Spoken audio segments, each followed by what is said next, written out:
గచ్చిబౌలిలోని quack pub DJ పార్టీలో 8 మంది పట్టుబడ్డారు drugs సేవించి.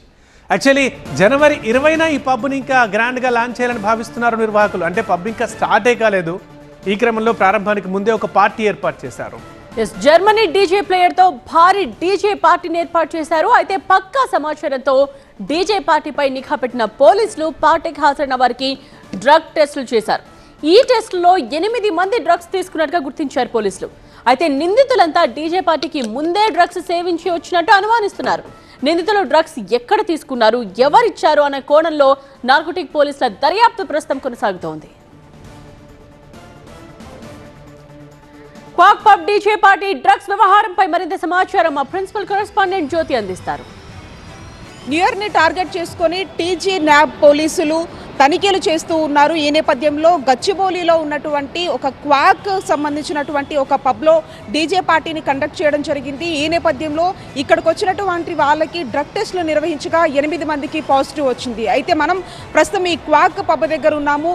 అయితే ఒక భారీ ఎత్తున కూడా దీన్ని జనవరి 20న స్టార్ట్ చేయాలి అనుకున్నారు. ఈ నేపథ్యంలో జర్మనీకి సంబంధించినటువంటి ఒక డీజే ప్లేయర్ని ఇక్కడికి తీసుకురావడం జరిగింది. బెన్ అనే ఒక వ్యక్తిని ఇక్కడ తీసుకొని వచ్చి భారీ ఎత్తున ఒక డీజే కండక్ట్ చేయడం జరిగింది. ఈ నేపథ్యంలో దాదాపు 4000 నుంచి 5000 మంది వరకు కూడా ఇక్కడికి ఈ పార్టీలోకి అటెండ్ అయ్యారు. ఈ నేపథ్యంలోనే ఒకవైపు గచ్చిబౌలి పోలీసులతో పాటుగా టీజీ న్యాబ్ పోలీసులు పక్కా సమాచారంతో ఇక్కడికి వచ్చిన తర్వాత ఇదంతా కూడా తనిఖీలు చేయడం జరిగింది. అంతేకాకుండా వచ్చినటువంటి వాళ్ళకి సంబంధించి కూడా పోలీసులు డ్రగ్ టెస్టులు నిర్వహించారు. ఈ డ్రగ్ టెస్టులో భాగంగా 8 మందికి మాత్రం పాజిటివ్ వచ్చింది. అయితే వాళ్ళు బయట సేవించి వచ్చారా లేదంటే ఇక్కడ డ్రగ్స్ లభ్యమయ్యాయా అనేది మాత్రం తెలియాల్సినటువంటి అంశంగా కూడా చెప్పుకోవచ్చు. ఈ నేపథ్యంలో గతంలో కూడా మనం చూసాము, ఎవరైతే రెగ్యులర్గా పబ్స్కి వెళ్తూ ఉంటారో అంతేకాకుండా ఎవరు డ్రగ్స్ సేవిస్తున్నారని చెప్పి పోలీసులకి ఇప్పుడు ఒక సమాచారం ఉంది కాబట్టి వాళ్ళని పూర్తి స్థాయిలో కూడా టెస్ట్ చేయడం జరిగింది. దీనికి సంబంధించి పోలీసులు మాత్రం పూర్తి స్థాయిలో కూడా ఈ యొక్క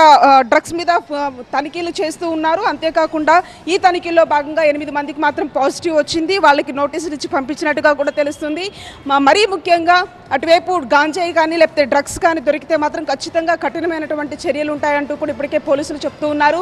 ఈ నేపథ్యంలో ఈరోజు 31st నైట్కి సంబంధించి కూడా ఇప్పటికే ఒక పూర్తి స్థాయిలో నిఘాను పెట్టారు. ఎక్కడ కూడా పోలీసులు వదలకుండా పూర్తిగా చెకింగ్ చేస్తున్నటువంటి పరిస్థితులు అయితే చాలా స్పష్టంగా కనిపిస్తున్నాయి. పర్టికులర్గా ఈ యొక్క డీజే పార్టీకి సంబంధించి ఎవరైతే బెన్ జర్మనీకి సంబంధించినటువంటి డీజే ప్లేయర్ ఉన్నారో అతను కోల్కతాలో ఒక డీజే కండక్ట్ చేసుకుని ఆ తర్వాత ఢిల్లీకి వచ్చి ఆ ఢిల్లీ నుంచి హైదరాబాద్లో 29న నిర్వహించుకోవడం జరిగింది. ఆ తర్వాత పోలీసులు పక్కా సమాచారంతో ఇక్కడికి రావడం, ఇక్కడికి వచ్చి ఇక్కడ మొత్తం కూడా చెకింగ్ చేసినటువంటి పరిస్థితి. ఈ నేపథ్యంలో అసలు వీళ్ళు డ్రగ్స్ ఎక్కడ సేవించారు, అంతేకాకుండా వీళ్ళకి ఎవరు ఇచ్చారనే దానికి సంబంధించి పూర్తి స్థాయిలో మాత్రం టీజీ న్యాబ్ పోలీస్ అధికారులు మాత్రం పూర్తి స్థాయిలో చెక్ చేస్తున్నటువంటి పరిస్థితి. దీనికి సంబంధించి కూడా ఎక్కడ డ్రగ్స్ పట్టుపడినా ఎక్కడ గాంజాయి పట్టుపడినా ఉపేక్షించేది లేదు, ఖచ్చితంగా కఠినమైనటువంటి చర్యలు ఉంటాయంటూ కూడా అధికారులు చెప్తూ ఉన్నారు. విడుదల రామకృష్ణతో కలిసి జ్యోతి టీవీ 9 హైదరాబాద్.